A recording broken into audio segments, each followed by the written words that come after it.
Coming up on episode 47 of Omnivore, a preview of 2025 technology trends, translating menu innovation into retail breakthroughs, and a camp that introduces kids to careers in the food sciences. This is Omnivore, from the editors of Food Technology Magazine and the Institute of Food Technologists. This episode of Omnivore is brought to you by Almond Board of California. Almonds offer endless possibilities for innovation. Learn more by visiting almonds.com/trends. Welcome to Omnivore from IFT and Food Technology, where we explore the intersection of business, science, and technology in the global food system. I'm Bill McDowell. Food Technology's 2025 technology forecast just landed, and it's no surprise that AI and digital transformation are at the top of the priority list for investment and application in the food industry, with some big hopes that the tools will help manufacturers with predicting food quality, optimizing production, and developing novel ingredients. But there are still plenty of barriers to adoption, including cost, integration with legacy systems, training, and scalability. I recently caught up with our science and technology editor, Julie Larson Bricher, to talk about these and other tech trends for the coming year. Well, hello, Julie. It's great to be talking to you again. It's always exciting when you're on the other side of the microphone. Thanks, Bill. So I can't believe that it's been a full year since we talked about your outlook for 2024 science and technology trends. I wanted to start up front by talking a little bit about your process this year. So you're a journalist that's covered science and technology for a long time, right? And we know that a lot of times these lists come out of direct observations, anecdotal feedback from your conversations with experts, but you took the process to a whole nother level this year. Do a little bit of level setting here and explain kind of how you changed the process for how you pressure tested and came up with these trends. Yeah, that's right, Bill. We do our research throughout the year and talk with food industry and other experts to track trends across many, many subject areas. But when you're tracking trends across food technologies, it can become quite complicated quite fast. Partly, I think this is due to the broad range of technologies available to the food system, the variety of foods that are processed and handled, and why you're applying them. For example, is the tech applied as a food safety preventive control, but you also need that technology to ensure the nutritional value or quality of the foods, reduce food waste, or provide you with some sort of meaningful data that would help you locate hotspots in the plant or problems with employee hand washing, et cetera, et cetera. So this year, we categorized food technologies into buckets in line with their application types to simplify the process. And those categories were identified as digital transformation tech, biotech, sustainable systems tech, packaging tech, and food safety tech. Then we surveyed IFT member food, beverage, and ingredient manufacturing companies, industry consultants, and tech developers to capture data points that were analyzed in tandem with our internal research findings to identify technology trends or trend indicators for the 5 technology types I just mentioned. So nearly 200 participants ranked the technologies, and in our 2024 technology outlook, we include the survey responses about those technologies that companies expect to invest in during 2025. We tried to find out what's driving those investments and the benefits they expect to gain by incorporating them. So it's a more data-driven approach to identifying the trends. A lot of familiar themes are in this year's list. I mean, most or all of these aren't really new per se. So what are some of the takeaways? I mean, is this the year of incremental change? Is this the year of wider or accelerated adoption? Are there any common threads here? Right. I would say similar to last year's outlook. Digital transformation is turning out to be a foundational uh, technology bucket, if you will. And the common thread is really how can you digitize your operations in some way?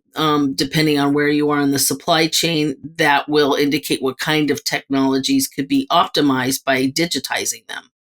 So I think we're going to see continued incremental change of most technologies. And when I say that, I mean biotechnology, for example, has a couple of categories in it where you see a lot of interest in fermentation and tradition, whether it's precision or traditional, but precision fermentation can be augmented with AI and machine learning really well to a great benefit. You can identify more precisely, like the functional benefits of an ingredient, for example. So I think that you're going to see widespread adoption in very particular areas. It's not going to be overall, it's going to be just incremental. Where can people innovate the most with those kind of technologies? So let's drill in a little bit more to this digital transformation trend. So you highlight AI's growing role in areas like novel protein development, food safety monitoring. What do you see as being the next breakthrough for AI in food systems? And how long does it look like it's going to take for some of these technologies to really become mainstream? Well, that's a great question, Bill, and I wish I had a concrete answer for you. Our tech trends survey showed that 50% of the food industry respondents said their companies were going to be investing in some type of AI application in 2025. Now, I don't think that's surprising because AI applications in the food industry seem to be multiplying by the minute like rabbits. So we know that AI is being used right now to produce algorithms that analyze large data sets to predict food quality, safety, shelf life. These models are really helping to optimize production processes. They're helping reduce waste and also enhance product quality by identifying factors that affect food properties, and then they recommend adjustments to production protocols and processes. From an innovation perspective, AI driven platforms are supercharging food scientists' ability to identify novel ingredients, flavors, and formulations for product development. So they allow you to analyze molecular structures and sensory profiles and even consumer preferences. These algorithms are really accelerating the discovery of new food products and really helping to optimize taste, texture, nutritional content, right? So in analyzing the responses across the major tech buckets from our survey, I would predict one breakthrough area we might see gain some steam in the next couple of years. And that is using AI in advanced nutrition applications, particularly those that are aligned with a food is medicine theme. Right now, nutrition research that utilizes AI is mainly focused on providing dietary assessment and to a lesser extent, malnutrition, uh, prediction, lifestyle interventions, and diet related diseases. So I think the real impact is on its way because AI has the potential to analyze genetics, culture, lifestyle, and health conditions all at once. And that enables precision nutrition or individualized nutrition. So I think that AI will allow medical nutrition and nutrition research to align in a way that actually helps people to prevent and manage chronic diseases, for example. And that's really exciting. Overall, I think you could pretty easily describe this as an optimistic or pretty hopeful list of trends. I mean, you spoke a minute ago about all of the opportunities that are in a lot of these technologies.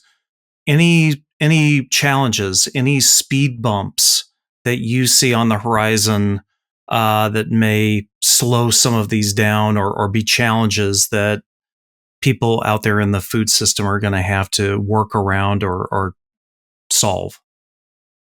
Yeah. And I think, again, it kind of comes back to that foundational technology movement, which is digital transformation. I mean, there are adoption barriers to digital transformation. And, our survey showed that cost, at like 69% of respondents overall just said cost. That's the biggest barrier. And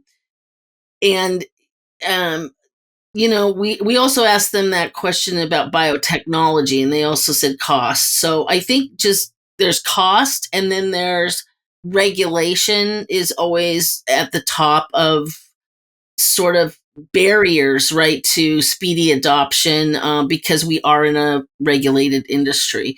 So, but I think in terms of digital technology, we're hearing the same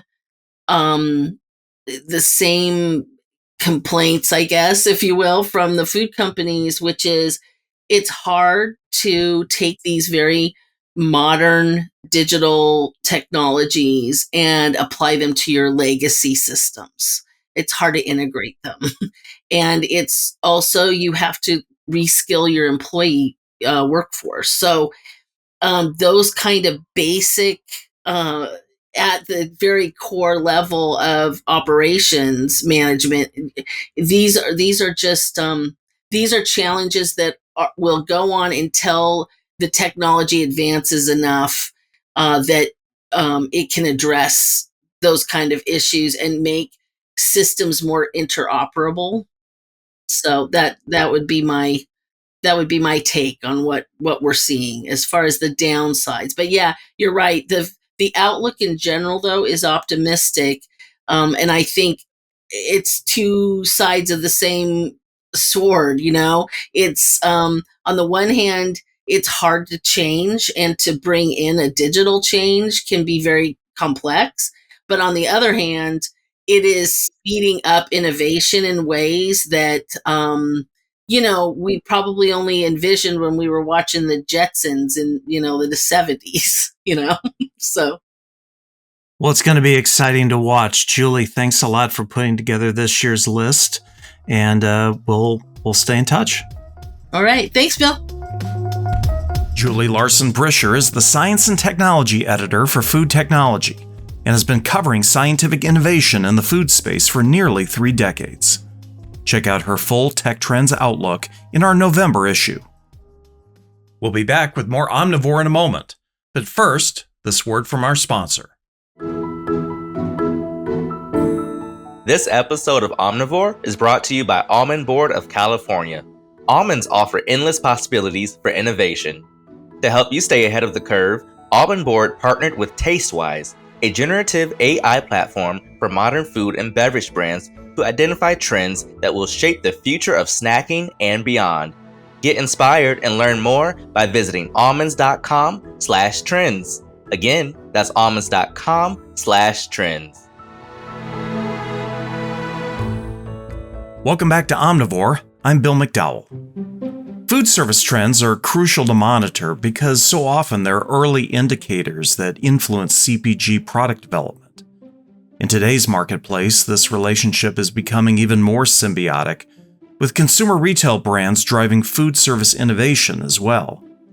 Food Technology's Deputy Managing Editor Kelly Hensel recently chatted with Liz Moskow, food futurist and founder of hospitality consultancy Saase, about some trends to watch in the food service space. So thank you for joining me today, Liz. I wanted to start off by talking about this increasingly symbiotic relationship that seems to be appearing between food service brands partnering with CPG brands. I wondered how you see this kind of relationship evolving, and what are some of those key strategies for ensuring both sides are getting, a benefit from these collaborations? It's a really important question. These are getting increasingly more common, and there's a reason behind that. And in my opinion, the reason is innovation workflows have sort of stalled quite a bit, but not, it was not unexpected, right? Post COVID and the fears of recession have driven companies to, rather than pull, the throttle on innovation, they're finding cheaper ways and cheaper ways to innovate. And this brand partnership, CPG to food service and vice versa, is really one of those levers that they're using to place innovation at the forefront without actually innovating, if that makes sense. And so that's why we're seeing a lot of that. And so I think the question was, why is it really great for both sides? There's also, there are watch outs for both sides as well. It's great for both sides. We'll start with CPG. It's great for CPG companies to get a foothold into food service for many reasons. But the biggest advantage that I see is this ability to have more reach across the country. So if you take regional, we can just talk about hot sauce, for example, right? Like regional hot sauce preferences across the country. Let's use Cholula, if you're familiar with Cholula hot sauce. I'm in Denver. Cholula is typically the go-to hot sauce in the Midwest. Probably a little more so in California also as well, but definitely in the East Coast, Cholula doesn't really have a huge footprint. Right. So, for example, Cholula as a brand can partner with food service, right? Get that into food service establishments. Think of a partnership with like a burrito factory, small chain on the East Coast, for example, getting this partnership and then being able to spread its wings into food service, getting into Cisco and becoming distributed on the East Coast. So that, in my mind, is really a huge driver for sales. If they can get into food service, then customers on the East Coast can now experience the deliciousness that is Cholula versus other hot sauces, right? Yep. And it really drives consumer adoption, not only at home, but the gateway and the doorway into that is by trial at the restaurant. I think there's a way for a lot of CPG brands and then vice versa, a lot of restaurant brands to elevate or I guess, get a little more gritty with the partnerships that they work with, right? Mm-hmm. So like, look at Truff hot sauce, for example, going back to hot sauce, but Truff has this sort of luxury shine to it, right? It has truffles in it, makes things elevated, but we're seeing it, it a little bit more elevated takeout brands like Crispy Rice, which makes sense, right? Yeah. But we're also seeing it at Shake Shack and Chipotle. Yeah. So when you're making a choice as a consumer of, do I go to my more independent Mexican restaurant because it's maybe more authentic, or maybe I want to support local, or maybe they have more exciting builds than my, old standby Chipotle. Chipotle makes itself more relevant by bringing in, say, a truff sauce, because you're adding that flair and halo of luxury to their typical offerings. And so I think, and that goes the other way as well, right? Like what's happening in a high-end restaurant can we then put in a box of Duncan Hines, right? How do we make like a basic yellow cake more exciting? What can we add? There's no brand of this, but like the gold dust to that. What can be used where you're adding some ingredient to that, right? Mm-hmm. To make it more elevated. And so I think these partnerships, that are typically driven by really intelligent internal marketing teams, mm-hmm. Are that they're very, if when done well, are really great drivers for what I would call like non-innovation, right? Innovation that isn't, something brand new from scratch. Right. In a time where companies are really cautious about innovating. Yeah, for an item like hot sauce, it makes total sense. I have a harder time with, I think one of the examples in the article was, like a Cheez-It or something that's already kind of nationally known.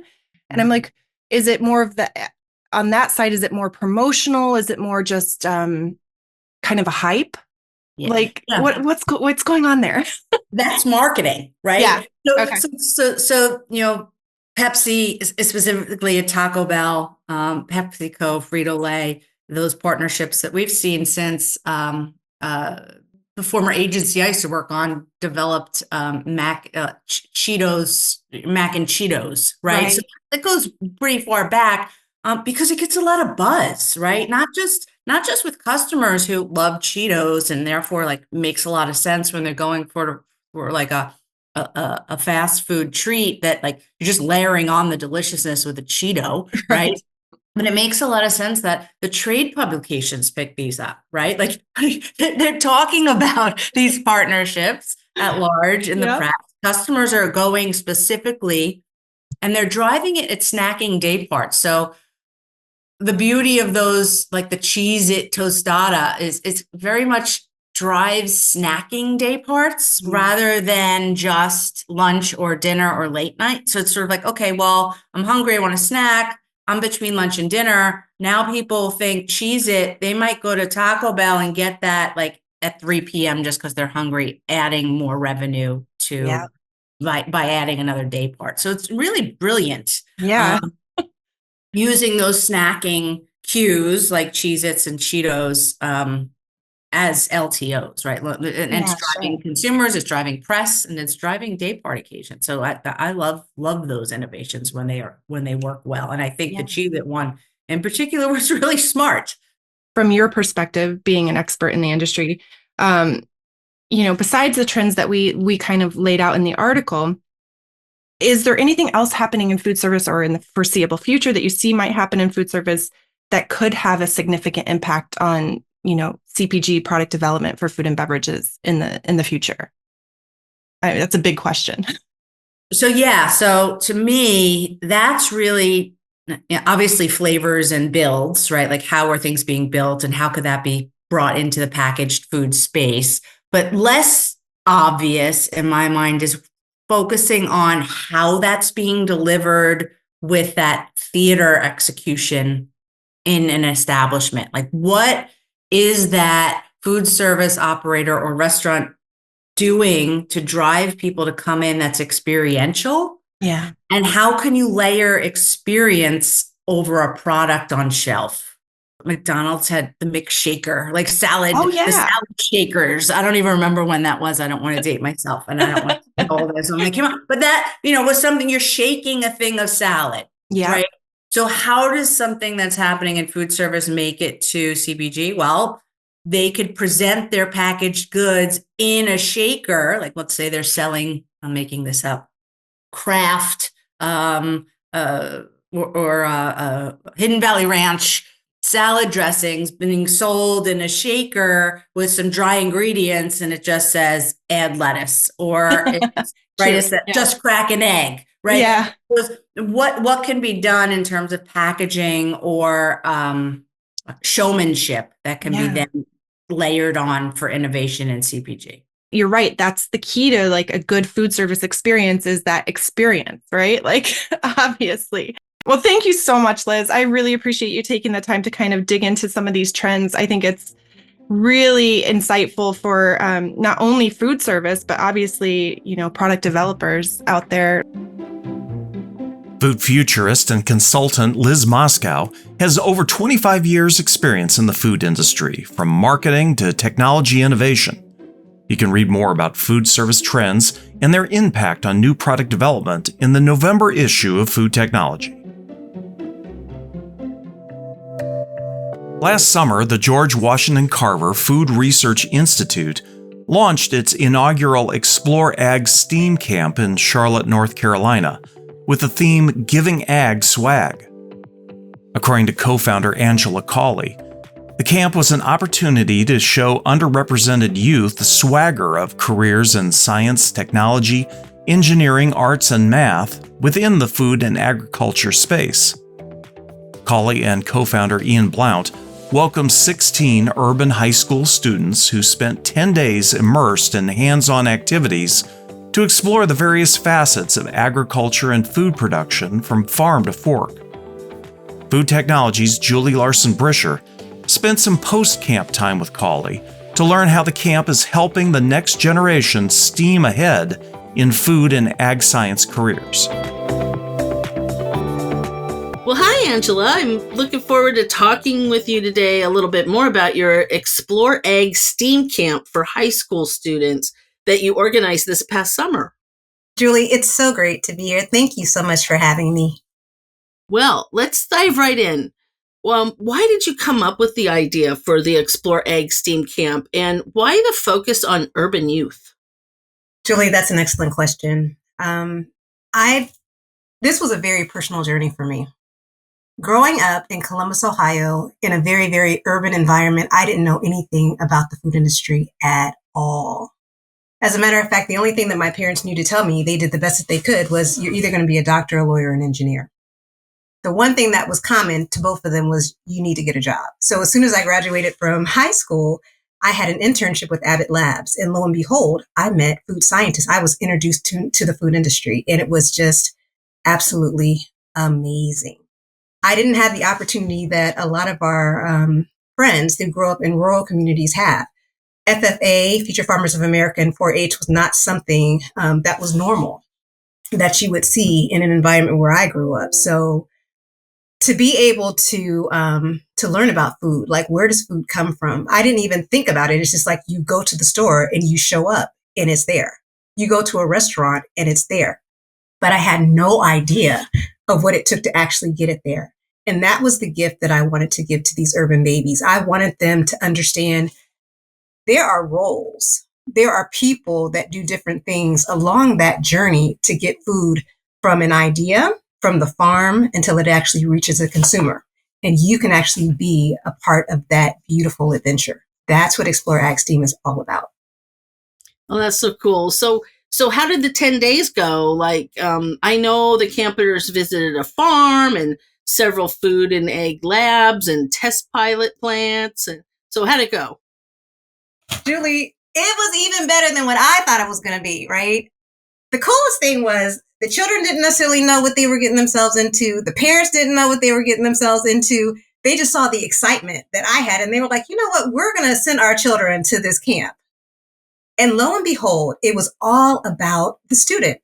Parents were not allowed to come. Because think about this. When you have parents in the room, then the children are always thinking about, what do my parents want me to say, right? Not who am I? So this camp started with self-exploration and self-discovery. Let's learn about myself. Let's learn about the things that interest me. Let me learn about my leadership and how do these things actually align with these different careers that are part of the food industry. Boom. Then we created micro business units. So we had supply chain, we had research chemists, we had product developers, we had the artists who wanted to actually do the marketing and the sales. It was even better than what I thought it could be. I was exhausted every single day. At the end of every single day, I was absolutely exhausted. But to be able to see those children and their eyes just opened up when they learned about different things, it was incredible. Well, tell me a little bit more. I know you had this fantastic student product development competition. Yes. So we made food real for these students. They worked with a business owner, Claude Booker, who owns Soul Food Starters. He actually makes seasoning blends that go into collard greens, macaroni and cheese, just common soul food products that you typically think about when you're bringing your families to the table. And their assignment was to come up with a new product that would actually complement his line. And we did it around cornbread. So the target consumer is a 50-plus-year-old woman who's interested in bringing people back to the table. But she's interested in convenience, and she's interested in her health, and she's interested in flavors. So we were like, one business unit is actually going to create a product where it's a totally new flavor. What's something that no one has ever thought about? Let's use our creativity and really tap into the mindsets of these babies, right? The second team had to look at all the different chronic illnesses that affect this particular consumer and find ways to improve the nutritional value of the product. Now, the last team, which was, to use my word, was like dope, right? They got to take this cornbread and actually transform it into something completely different. Like, let's reimagine what cornbread can be. So we take it from a commodity type product to something that's value added so that they can actually make the money. These babies are so interested in, how do I win? How do I actually use my creativity to make something so I can make some money and I can win? And oh, by the way, I can create something that's going to be good for my grandma or my mom. I'm telling my age, right? Because I am that 50 plus year old consumer that they were creating products for. And let me tell you, I would buy every last product that they created. They were that creative. Well, tell me what did they make? So one team actually made cornbread stuffing corn muffins. So, during Thanksgiving, you have cornbread stuffing. So they made a cornbread stuffing muffin. Another team added protein, omega-3 fatty acids, ashwagandha, and a different flavor to it. So it was talking to me all day, right? Yeah. But the team that won actually transformed that cornbread into a cornbread waffle, and they infused pot liquor sauce into it.